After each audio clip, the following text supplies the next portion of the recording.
వ్యతిరేకం కాదని కానీ పేదల ఇల్లు కూల్చడాన్ని ఒప్పుకోమన్నారు కేంద్ర మంత్రి కిషన్ రెడ్డి.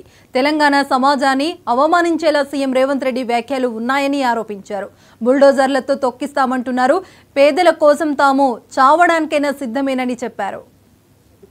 ఎవరి మీద మీరు యుద్ధం అని అడుగుతా ఉన్నాను. పేదల మీద యుద్ధం చేస్తారా? పేదల ఇళ్ల మీదకి బుల్డోజర్లు పంపిస్తారా? పేదల కష్టార్జితాన్ని తొక్కేస్తారా? పేదల భవిష్యత్తును అంధకారం చేస్తారా? మీ దగ్గర ఎంత డబ్బు ఉంది?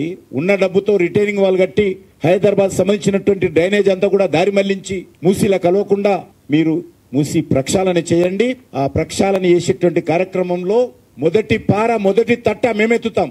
అంతే తప్ప పేదలను భయపెట్టించేటువంటి కార్యక్రమం, పేదల బతుకులను అవహేళన చేసేటువంటి కార్యక్రమం మంచిది కాదని చెప్పడానికే, పేదల ప్రజలకు ధైర్యం చెప్పడానికే ఈరోజు బస్తీలలో పోతే చాలా మంది ఎంత ఆవేదనతో ఉన్నారో మీరు కూడా టీవీలలో చూస్తూ ఉన్నారు.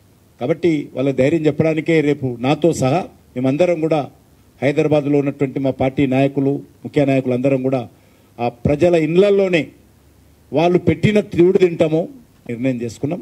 భారతీయ జనతా పార్టీ రెచ్చగొడితే ఒక్కరోజు కూడా ప్రభుత్వం కదలదు. కానీ మేము రెచ్చగొట్టడం లేదు. ఈరోజు